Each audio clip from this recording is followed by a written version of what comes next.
Hi everyone, good to see you guys. I hope you're well. Welcome to my room. Today we're going to be discussing the question of the archetypes in relationship to introverted intuition as a way to clarify exactly what introverted intuition is on the axis of consciousness and the unconscious. Specifically, we want to figure out whether NI, say in a dominant position, is conscious or unconscious.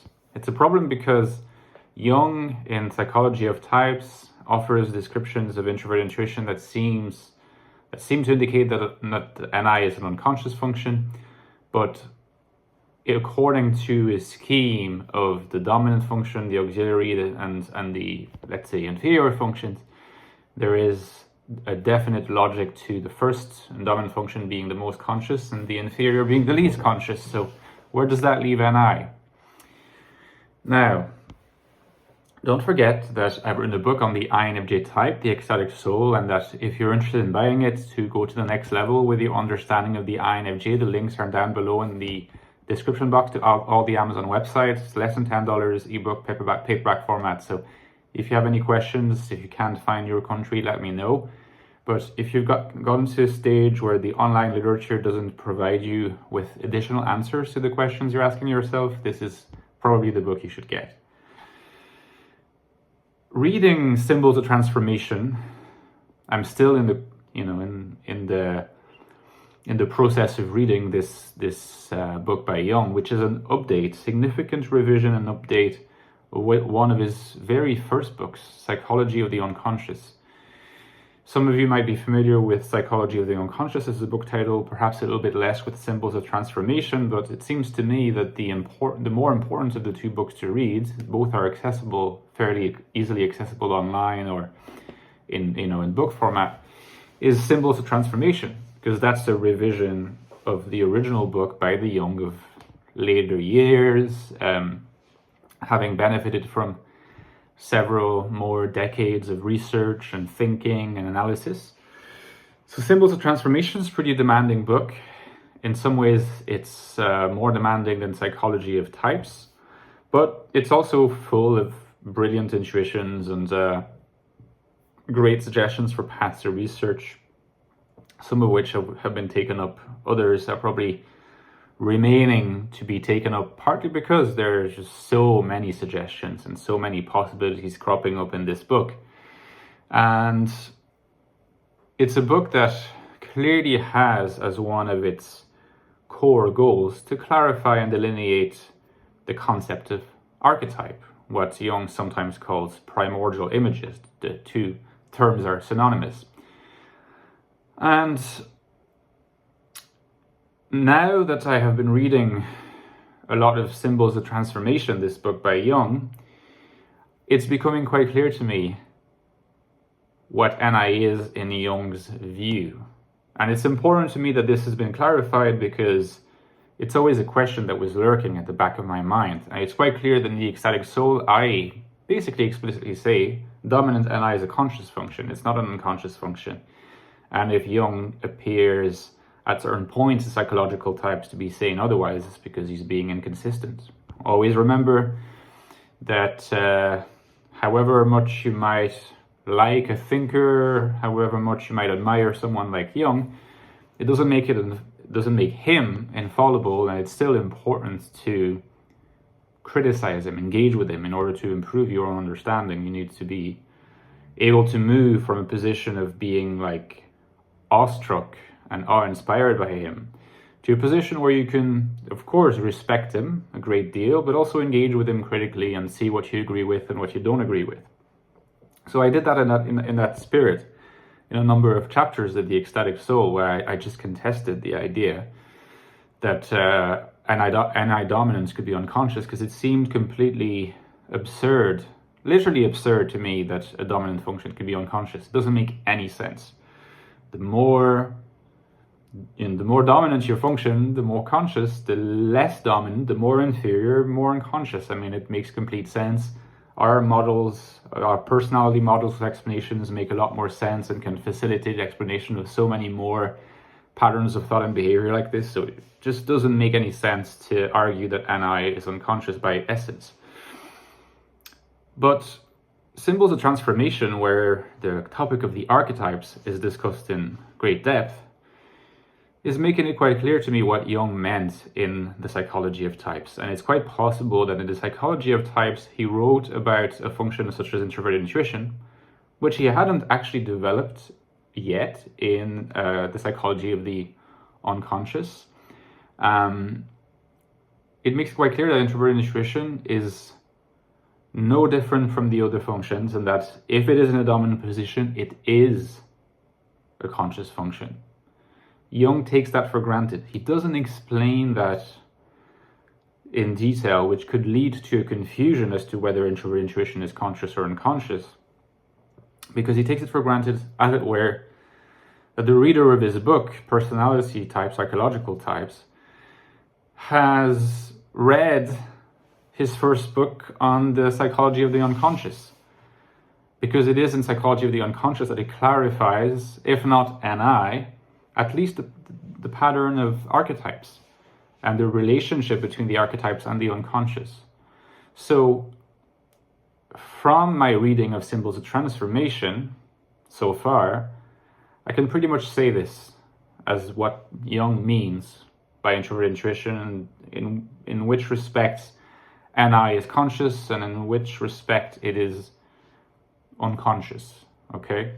So if NI is a dominant function, like in an INFJ or an INTJ, NI is pretty much a conscious function. It operates at a conscious level. That much makes sense. That much doesn't hurt the system, doesn't skew the system in an absurd way, so we're happy with that. How do we make sense of the fact that Jung so often refers to NI as being in touch with the unconscious? Because he undeniably does that, and he does that at great length, in such a way that it couldn't have been just a mistake or an oversight on his part. Well, the reason is that what Jung says about NI is that NI is a function that puts the NI user in touch with the contents of this unconscious. So it's not that NI is an operationally unconscious function, at least when it's in a dominant position or auxiliary position. It's that its operation, which is conscious, gives access to unconscious contents, thereby allowing some of these unconscious contents to crop up and come up to consciousness so as to be represented, written about. That's how you get, for example, Nietzsche's Thus Spoke Zarathustra, which is very much a work dominated by NI. It's quite clear, at least for Jung it is, that in writing this book, Nietzsche channeled into a great deal of unconscious contents.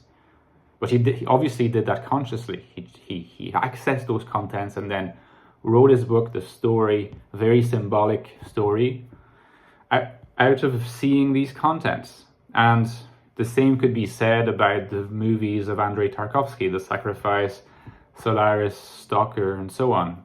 Hermann Hesse in literature has a lot of very symbolic contents as well. So for Jung, the assumption would be that Hermann Hesse was able to use his NI dominance to access unconscious contents and represent them in symbolic form. He represented them in symbolic form just in the same way that Nietzsche represents his intuitions in symbolic forms in Zarathustra and Tarkovsky in movies, symbolically as well, because that's how they appear to NI when it is accessing the contents of the unconscious. And why is that the case? Is because, and that explains the title of Jung's book, Symbols of Transformation, is that archetypes appear as symbols.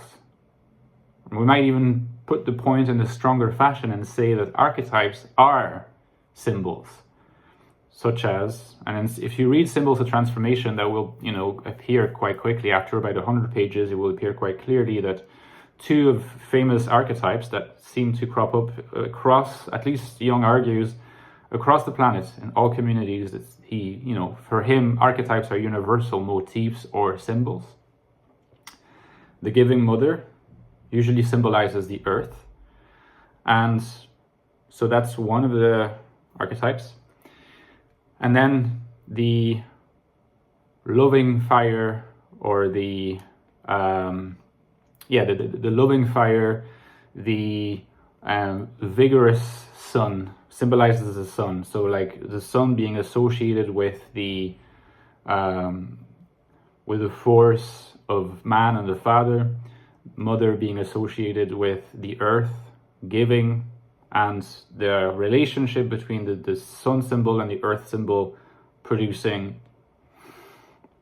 nutritional objects through the possibility of agriculture and so on. So the giving mother and the loving son or loving father, loving also in the sexual sense, are two motifs, archetypes, as it were, that Jung sees evidence of across not only cultures, but also across historical epochs, some of which could clearly not have any connection such that the concepts would have been inherited by oral tradition or by passing from one generation to the next. So for example, he even goes so far as to say that the sun symbol depicted, it's a very strange notion, but the sun symbol being depicted as having a phallus, being prominent in an African tribe, and then Jung, like a few years later or a few years earlier, I can't remember exactly, gets a report of exactly this vision, but from a patient of his in Switzerland, in Zurich.